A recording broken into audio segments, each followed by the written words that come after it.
नमस्कार विद्यार्थी मित्रांनो, पवित्र पोर्टलचे हे अपडेट तुम्हाला माहित आहे का? विद्यार्थी मित्रांनो, या जाहिरातीत झालेला आहे बदल. त्याचबरोबर विद्यार्थी मित्रांनो, प्रिफरन्सची संख्या कितपत आली, प्रत्येकाला ओटीपीचा प्रॉब्लेम जवळपास सॉल्व्ह झालेला आहे. जवळपास निम्म्यापेक्षा जास्त लोकांनी प्रेफरन्स लॉक केलेले आहेत. तर विद्यार्थी मित्रांनो, तुम्ही केलात का? नक्कीच कमेंट करायला विसरू नका. ऑथेंटिक माहिती मिळवण्यासाठी व मार्गदर्शन मिळवण्यासाठी आपलं चॅनल सबस्क्राईब करायला विसरायचं नाही. चला तर मित्रांनो, आपण पवित्र पोर्टलच्या आजच्या या 10 तारखेच्या अपडेट मध्ये तुमचं स्वागत आहे. आणि प्रेस नोट काय आलेली आहे? प्रेस नोट मध्ये पाहू शकता विद्यार्थी मित्रांनो, महाराष्ट्रातील राज्यातील सर्व स्थानिक स्वराज्य संस्था व खाजगी व्यवस्थापनाच्या शाळांमध्ये पवित्र पोर्टल या संगणकीय प्रणालीद्वारे शिक्षण सेवक व पदभरती शिक्षक अभियंता व बुद्धिमत्ता चाचणी 2025 चे ऑनलाईन पद्धतीने आयोजित करण्यात आलेले आहेत. म्हणजे प्रिफरन्स द्यायला सुरुवात झालेली आहे. आता विद्यार्थी मित्रांनो, नेमकं अपडेट काय आहे, कोणत्या जाहिरातीमध्ये बदल झालेला आहे ते आपण आजच्या या व्हिडिओमध्ये पाहणार आहोत. तत्पूर्वी चॅनलवर नवीन असाल, चॅनलला सबस्क्राईब करायला विसरायचं नाही. आणि विद्यार्थी मित्रांनो, तुमची काही अडचण असेल तर कमेंट करून ठेवा, मी तुम्हाला कमेंटला सुद्धा उत्तर देणार आहे. आता विषय आहे, आपण आपल्या घरच्याची कुटुंबाशी चर्चा करूनच आपण प्रिफरन्स निवडलेले आहेत.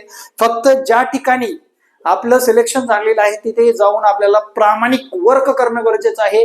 कारण महाराष्ट्रातील आपण एक दर्जेदार शिक्षक होणार आहोत आणि या शिक्षक भरतीमध्ये 30,000 पदसंख्या भरणार आहेत म्हटल्यानंतर आपल्यासाठी एक ती स्वर्णसंधी समजावी. अपडेट काय आहे बघा विद्यार्थी मित्रांनो, आतापर्यंत जर बघितलं, शिक्षक भरतीमधले 80% पदसंख्या भरल्या जाणार आहेत. त्यातलंच एक अपडेट म्हणजे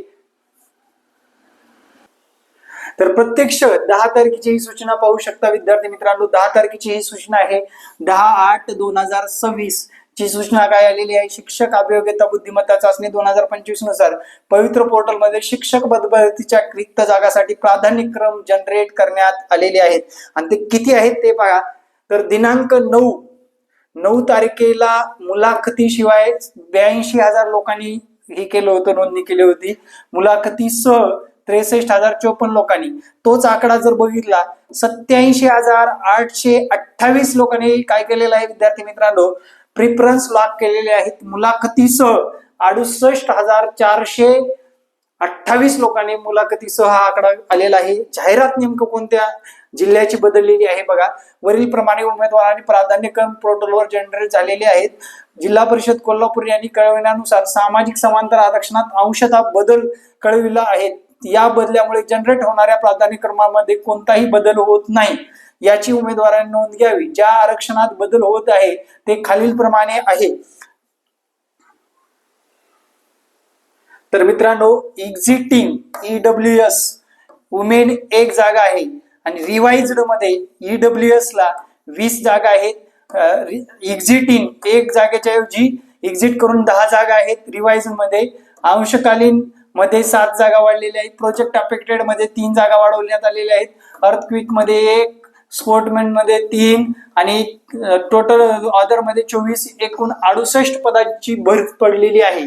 जनरलच्या बाबतीत सुद्धा 55 जागाच्या ऐवजी 36 जागा झाल्यात. 28 जागाच्या ऐवजी बघा एक्झिटिंग केल्यात, रिवाइज केल्यात, एक्झिटिंग केल्यात, रिवाइज केल्यात. म्हणजे या सर्व गोष्टी एसटी कॅटेगरीमध्ये, या कास्टमध्ये आणि या कास्टमध्ये बदल झालेला आहे. ओटीपी, ज्या उमेदवारांना ओटीपी मिळण्यात अडचण येत आहेत अशा उमेदवारांनी ते वापरत असलेल्या ब्राउझरची हिस्ट्री क्लिअर कॅच करायची. त्यानंतर समस्येचे निवारण न झाल्यास इनकॉग्निटंट विंडो, म्हणजे तो कसा विंडो असतो ते पण सांगतो मित्रांनो. नेमकं काय करायचं? आता आपण जर या गुगल कशावर आहोत, हे गुगलवर आहोत. इथे यायचं बघा, या ठिकाणी यायचं. या ठिकाणी येऊन हा तुम्हाला ऑप्शन दिसतोय, न्यू इनकॉग्निटंट विंडो. हे शिफ्ट दाबून एन दाबून घेऊ शकता किंवा तुम्ही इथून सुद्धा घेऊ शकता. अशा पद्धतीने नवीन विंडो घेऊन ओटीपी जनरेट करता येतो. तर हेच महत्वाचं अपडेट होतं विद्यार्थी मित्रांनो. हे अपडेट आपल्या विद्यार्थी मित्रांपर्यंत पोहोचवा आणि ग्रुपवर शेअर करा आणि आपल्या चॅनलला फॉलो करा. जय महाराष्ट्र, धन्यवाद.